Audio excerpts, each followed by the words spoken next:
Talk to people. നമ്മളെ generation completely messed up ആയിട്ടാണുള്ളത് ഈ ഫിലിം വെബ് സീരീസ് എല്ലാം കണ്ടിട്ട്. ആളടുത്ത് എന്തിട്ടാണ് സംസാരിക്കാത്തതെന്ന് വെച്ചാൽ അവർ പറയും ഐ ഡോണ്ട് ട്രസ്റ്റ് എനിവൺ. പക്ഷെ ആളടുത്ത് സംസാരിക്കാൻ ട്രസ്റ്റ് ചെയ്യേണ്ട ആവശ്യമില്ല. രണ്ട് സംഭവങ്ങളാണ് ഉള്ളത്. സീക്രറ്റ് ലൈഫിൽ നടക്കുന്ന സംഭവം. ആൾ ഇതിൽ കുഴച്ചു കൂട്ടിയിട്ടാണുള്ളത്. സീക്രട്ട് എന്ന് പറഞ്ഞത് എല്ലാം ഒരുമിച്ചാക്കിയിട്ടാണുള്ളത്. സീക്രട്ട് എന്ന് പറഞ്ഞ സാധനം നിങ്ങൾക്ക് മാത്രം അറിയുന്നത്. നിങ്ങൾ നെക്സ്റ്റ് മൂവ് എന്താണ് ഉദ്ദേശിക്കുന്നത്, ഇവരെ കുറിച്ച് എന്താ നിങ്ങൾ പ്രതീക്ഷിക്കുന്നത്, ഇവരെ കുറിച്ച് എന്താണ് തോന്നുന്നത്, അതിൽ സീക്രറ്റ് ആണ്.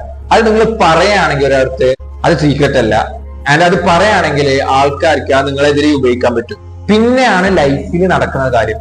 അത് വേറെ ആർക്കും അറിയാം. ഫാമിലി മെമ്പേഴ്സിന് അറിയാം, ചില ഫ്രണ്ട്സിന് അറിയാം, അല്ലെങ്കിൽ ഫ്രണ്ട്സ് ആയിട്ട് ഇൻവോൾവ് ആയിട്ടുള്ള സാധനമാണ്, അല്ലെങ്കിൽ ഫാമിലി ആയിട്ട് ഇൻവോൾവ് ആയിട്ടുള്ള സംഭവമാണ്. അത് സീക്രറ്റ് അല്ല, അത് വേറൊരാൾക്ക് അറിയാം. നിങ്ങൾ സംസാരിക്കാൻ പോകുന്ന പെർട്ടിക്കുലർ പേഴ്സൺ അറിയില്ല എന്നേ ഉള്ളൂ. ആ ഒരു സംഭവം സംസാരിക്കാൻ പഠിക്കണം. ആ ഒരു സംഭവം സംസാരിക്കാൻ പഠിക്കുമ്പോൾ ഈ മൈൻഡിലുള്ള വെയിറ്റ് കുറയുള്ളൂ. കാരണം ഇപ്പോഴത്തെ ജനറേഷൻ എന്ന് പറയുന്നത് ഇതെല്ലാം കുഴച്ചു കൂട്ടിയിട്ട് ഒന്നും സംസാരിക്കുന്നില്ല.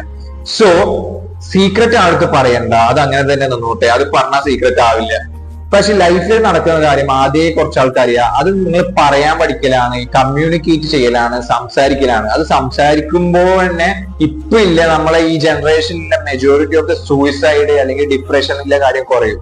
So learn to talk with people about your life things. അതായത് ലൈഫിൽ നടക്കുന്ന കാര്യം പറയാൻ പഠിക്കുക. അത് പറയുമ്പോൾ തന്നെ നിങ്ങളെ മെന്റൽ ക്ലാരിറ്റി കൂടിയിട്ട് നിങ്ങൾക്ക് മുന്നോട്ടേക്ക് പോകാൻ ഹെൽപ്പ് ചെയ്യും.